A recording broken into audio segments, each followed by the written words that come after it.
사무엘상 17장 28절에서 40절입니다.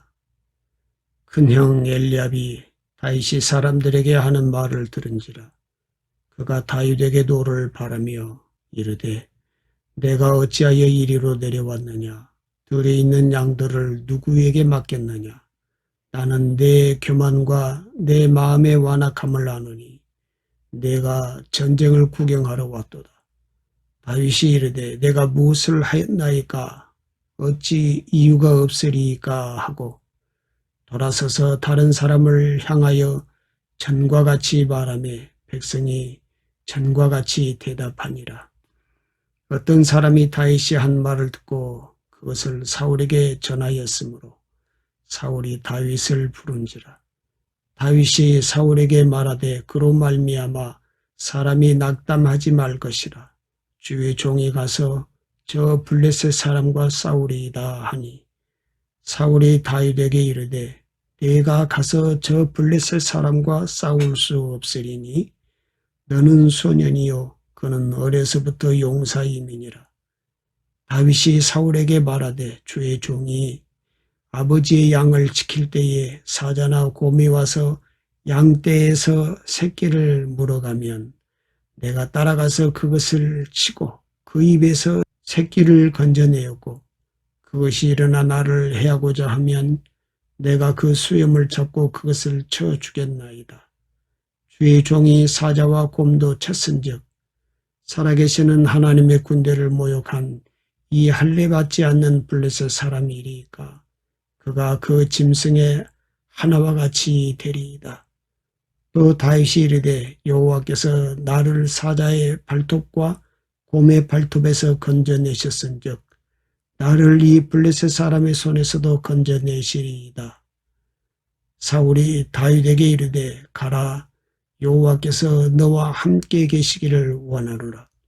이에 사울이 자기 군복을 다윗에게 입히고 노투구를 그의 머리에 씌우고 또 그에게 갑옷을 입히매 다윗이 칼을 군복 위에 차고는 익숙하지 못하므로 시험적으로 걸어보다가 사울에게 말하되 익숙하지 못하니 이것을 입고 가지 못하겠나이다 하고 곧 벗고 손에 막대기를 가지고 시내에서 매끄러운 돌 5을 골라서 자기 목자의 제구 곧 주머니에 넣고 손에 물매를 가지고 블레셋 사람에게로 나아가니라. 아멘. 다윗과 골리앗 이야기입니다. 이 이야기를 어떻게 보아야 할까요? 전쟁 이야기입니까? 영웅의 이야기입니까? 아니면 성공의 이야기일까요? 사무엘서가 사울의 시대가 아니라 새로운 사람 다윗의 시대를 말씀하려고 하시면서 그 사람 다윗이 어떤 사람인가를 우리에게 말씀하려고 하시는 것입니다. 사람이 세워져야 시대가 달라진다는 사무엘서의 메시지를 설명하려고 하시는 것입니다. 그래서 여러분과 저도 다윗이라는 사람에 대해서 또한 우리 자신에 대해서 돌아보아야 합니다. 그렇다면 사무엘서는 다윗을 어떤 사람이라고 소개하려고 하시는 것일까요? 다윗의 이야기를 어떤 관점에서 볼 것이나 관계입니다. 다윗을 설명해 주는 단어가 바로 관계입니다.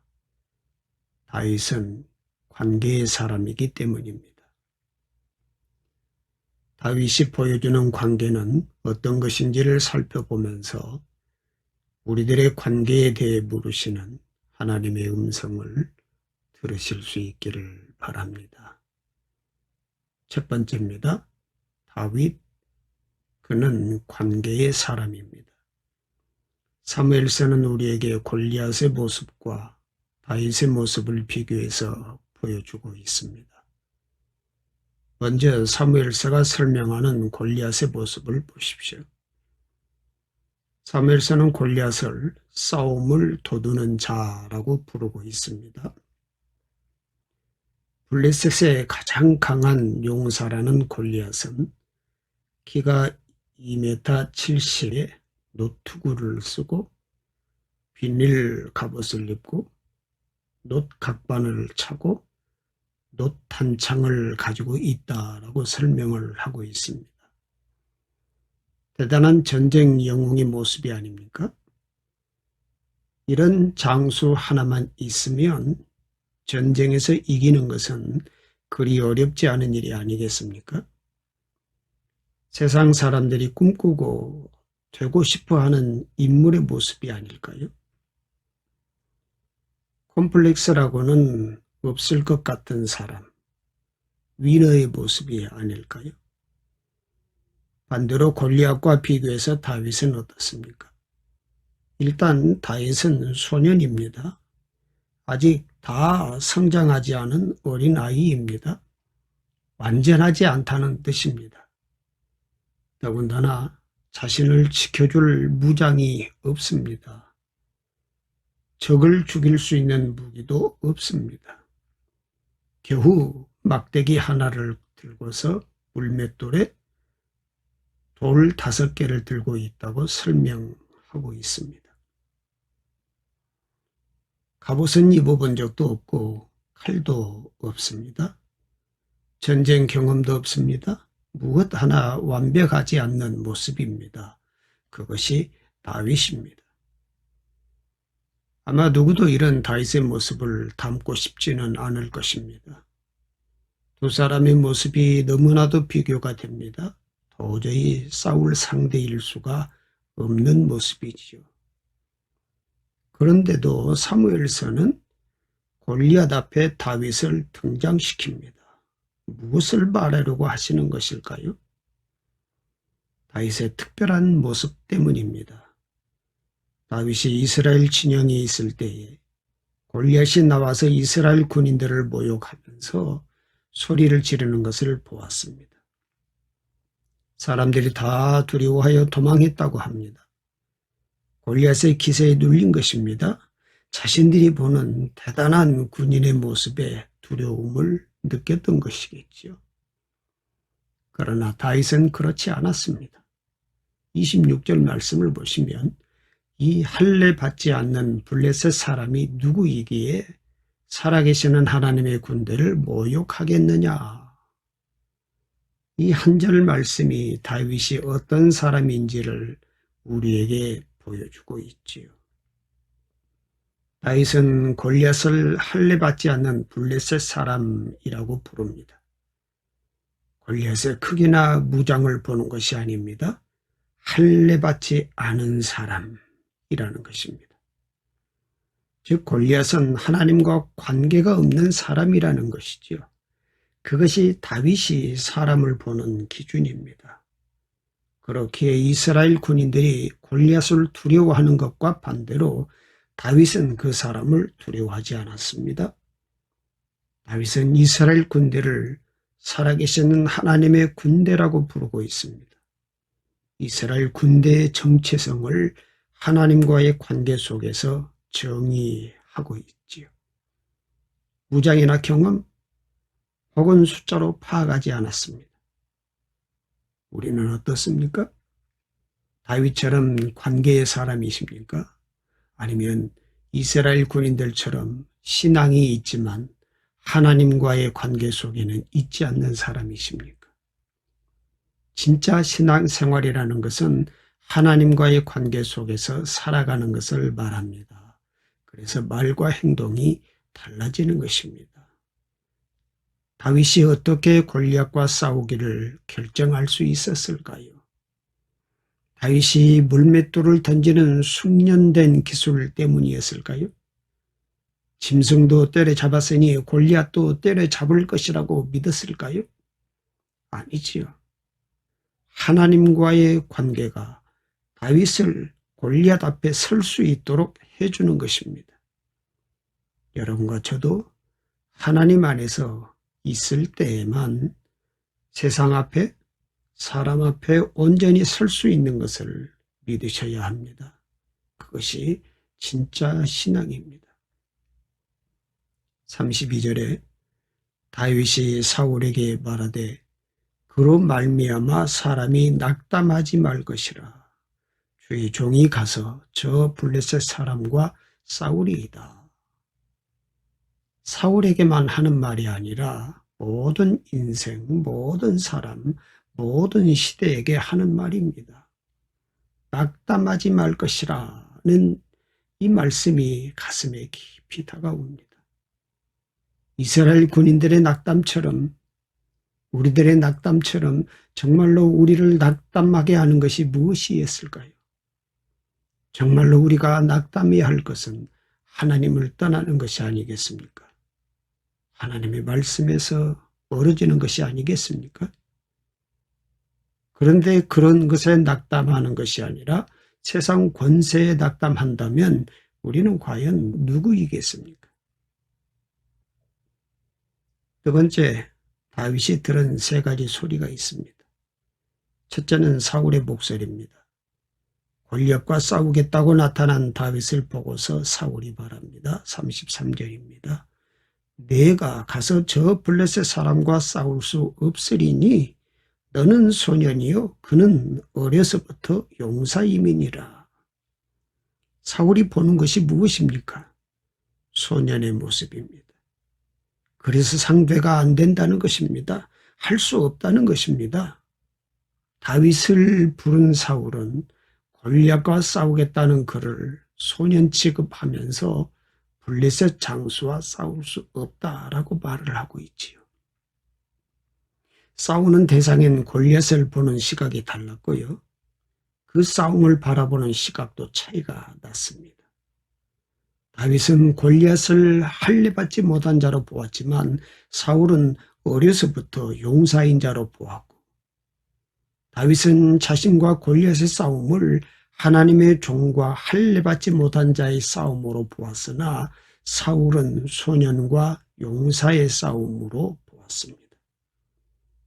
사울은 무엇을 말하는 사람입니까? 외모를 말하는 사람입니다. 사울의 목소리는 외모를 말하는 목소리입니다. 그래서 외모를 보고서 해보기도 전에 안 되겠다라고 말을 한 거지요. 우리는 어떤가요? 사울과 같은 목소리를 듣고 계시지는 않습니까? 나의 조건과 상황에 절망하고 있지는 않습니까? 그래서 싸워보지도 않고 안 되겠다고 말하고 있지는 않나요? 소년과 용사의 싸움 승패가 이미 결정된 것처럼 하나님의 종과 할례받지 못한 자의 싸움도 역시 이미 승패가 결정된 것이 아닐까요? 둘째는 골리앗의 소리입니다. 8절 9절입니다. 나는 블레셋 사람이 아니며 너희는 사울의 신복이 아니냐. 너희는 한 사람을 택하여 내게로 내려보내라. 그가 나와 싸워서 나를 죽이면 우리가 너희의 종이 되겠고, 만일 내가 이겨 그를 죽이면 너희가 우리의 종이 되어 우리를 섬길 것이니라. 이렇게 말을 합니다. 골리앗은 종이라는 단어를 강조하고 있습니다. 실패의 결과에 대해서 강조하는 목소리입니다. 골리앗의 목소리는 두려움의 목소리, 염려의 목소리입니다. 이긴다고 생각하지 못하게 합니다. 염려와 두려움에 사로잡혀서 실패의 결과만을 떠올리게 합니다. 골리앗의 소리를 들은 이스라엘의 군인들이 두려워서 도망을 치게 되는 목소리입니다. 다윗의 목소리와 정반대의 목소리가 아닙니까? 다윗의 목소리는 골리앗의 소리와 반대입니다. 다윗의 소리는 자존감의 소리입니다. 나는 다윗입니다 라고 외치면서 하나님과 관계된 사람으로 낙담하지 말지니라 격려하는 소리입니다. 많은 이들이 칼과 창, 무기들이 자신들을 구원할 것이라고 여기고 있었습니다. 블레셋 사람들도 그랬고 이스라엘 군대들도 그랬습니다. 그러다 보니 블레셋과 같은 군사력을 갖추지 못했다고 여기는 이스라엘은 낙담할 수밖에 없었습니다. 그런데 다윗은 절망하지 않았습니다. 다윗은 이스라엘의 구원이 사람이나 무기에 있는 것이 아니라 만군의 여호와에게 있음을 알았기 때문에 절망하지 않고 담대할 수 있었던 것입니다. 다윗이 하나님의 구원을 믿고 담대하게 행했던 것은 골리앗을 상대하기 전에 이미 훈련된 것입니다. 다윗은 원래 양을 치는 목동이었습니다. 그런데 양을 치다 보면 사자나 곰이 와서 양떼들을 해하려고 공격할 때가 있었습니다. 그런데 그때에도 다윗은 맹수들을 피하지 않고 도리어 하나님께서 구원해 주실 것을 믿고서 담대하게 맹수와 싸워서 이겼습니다. 그 믿음과 담대함이 골리앗과의 싸움에서도 그대로 드러납니다. 우리는 어떤 소리를 듣고 계십니까? 어떤 소리가 우리들의 인생에 영향을 미치고 있습니까? 세 번째는 엘리압의 소리입니다. 다윗의 형 엘리압은 전쟁에 나타난 다윗을 보고서 화를 냅니다. 양이나 돌봐야 할 다윗이 전쟁에 나타났다고 생각했기 때문입니다. 그래서 다윗을 향해서 교만하고 완악하다고 합니다. 사울 왕이나 모든 이스라엘 군사들도 어쩔 수 없어서 가만히 있는데 왜 아직 나이도 어린 것이 상황도 분별하지 못하고 나서느냐고 핀잔을 준 것이겠지요. 다른 이스라엘 백성과 마찬가지로 인간의 관점으로 사태를 바라보는 엘리압은 하나님의 관점으로 사태를 바라보는 다윗을 이해할 수 없어 그에게 화를 낸 것입니다. 사무엘이 이세 아들 가운데 기름 부음 받은 자를 찾을 때 하나님이 왜 엘리압을 버렸다고 하셨는지를 16장 7절 말씀을 보면 알 수 있게 해줍니다. 엘리압은 왜 그렇게 다윗을 공격하는 소리를 냈을까요? 엘리압의 소리는 열등감의 목소리입니다. 골리앗에게 눌려서 아무도 나서지 못하고 있는 그 상황에서 다윗의 모습을 보고서 엘리압은 깊은 열등감을 느꼈습니다. 열등감의 소리는 나 자신을 막는 소리일 뿐만 아니라 다른 사람까지도 막는 소리입니다. 엘리압은 자신이 하지도 못하면서 다윗이 하려고 하는 일까지 막았습니다. 이렇게 다윗은 세 가지 소리를 다 들었을 것입니다. 첫째는 외모와 조건을 말하는 목소리를 들었고요. 두 번째는 두려움과 염려의 목소리를 들었습니다. 세 번째는 열등감의 목소리를 들었어요. 세 목소리의 공통점이 있습니다. 바로 나 자신에게서 나오는 소리라는 것입니다. 그러나 사무엘서는 다윗이 듣고 있는 소리에 대해서 말해주고 있죠. 37절 말씀 보시면 또 다윗이 이르되 여호와께서 나를 사자의 발톱과 곰의 발톱에서 건져내셨은즉 나를 이 블레셋 사람의 손에서도 건져내시리이다. 이렇게 말하고 있어요. 다윗이 듣고 있는 소리는 자신을 붙들고 계시는 하나님의 소리입니다. 관계의 능력 안에 있는 소리입니다. 사무엘서는 다윗의 이런 모습을 우리에게 보여줍니다. 이것이 하나님께서 세우신 사람의 모습이며 새 시대를 이끌어갈 사람의 모습이라고 말씀해 주시는 것입니다. 다윗이 하나님과 관계된 사람이기 때문입니다. 하나님과의 관계 안에 있을 때 다윗은 하나님의 목소리를 듣게 됩니다. 여러분과 제가 듣고 있는 소리는 어떤 것일까요? 우리는 어떤 소리를 듣고서 움직이고 있나요? 세 번째, 다윗, 관계의 능력에 사로잡힌 사람입니다. 다윗은 관계의 사람이지요. 관계라는 것은 단순한 친밀함만을 의미하지는 않습니다. 관계는 우리 삶을 하나님께로 이끌어주는 능력입니다. 사무엘서는 다윗을 통해 관계의 능력을 우리에게 설명해 주고 있습니다. 전쟁터에 온 다윗에게 이스라엘 군인들이 말합니다. 25절 말씀 보시면 그를 죽이는 사람은 왕이 많은 재물로 부하게 하고 그의 딸을 그에게 주고 그 아버지 집을 이스라엘 중에서 세금을 면제하게 하시리라 이렇게 말합니다. 한마디로 말하면 영웅이 된다는 말이지요. 영광의 자리에 앉게 될 것이라는 말입니다. 그러나 다윗이 말합니다. 26절입니다. 이스라엘에게 치욕을 준 무리한 자를 죽이는데 무슨 보상이 필요합니까? 다윗에게 중요한 것은 보상이 아니었습니다. 다윗에게는 보상보다 중요한 것이 있었습니다. 바로 관계입니다. 그래서 다윗은 다른 사람입니다. 다윗은 하나님과의 관계를 무엇보다 중요시하고 있습니다. 그래서 다윗은 바로 그 관계 능력으로 이끌림을 받게 됩니다. 다윗은 사람들의 소리에도 이끌리지 않습니다. 성공의 보상에도 이끌리지 않았습니다. 다윗은 하나님과 관계 때문에 하나님이 가장 바라시는 자리로 이끌림을 받게 됩니다. 하나님이 일하시는 자리입니다. 그래서 전쟁에 나온 다윗에게 사울은 자기의 갑옷과 투구와 칼을 주지만 다윗은 거절하지요. 다윗은 인간의 외적 무장을 통해 이길 전쟁이 아니라는 것을 알게 된 것입니다. 하나님의 방법으로만 하실 수 있음을 다윗이 알게 된 것이지요. 그래서 다윗이 우리에게 들려주는 고백은 45절입니다.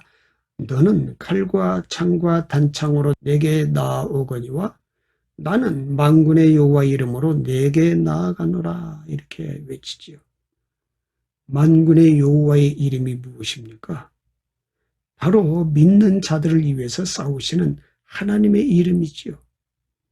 우리가 믿음으로 고백하고 하나님과의 관계 안에 머물 때 하나님께서 일하신다고 하는 것 아니겠습니까? 43절을 보시면 골리앗은 막대기를 들고 나온 다윗에게 내가 나를 개로 여기는구나 라고 흥분하지만 골리앗은 바로 그 막대기를 통해서 다윗에게 목이 잘리고 말죠. 아무도 믿지 않고 생각지도 않았던 일이 일어난 것입니다. 다윗의 아버지 이새가 치즈 10덩어리를 주면서 형들의 안부를 물었고 증표를 가져오라고 했었는데 결국 다윗이 믿음의 증표 골리앗의 목을 가지고 집으로 돌아가게 됩니다. 우리가 싸움할 때 일반적인 관점이 있지요. 큰 사람이 이긴다는 것, 사람들이 가지고 있는 일반적인 관점입니다.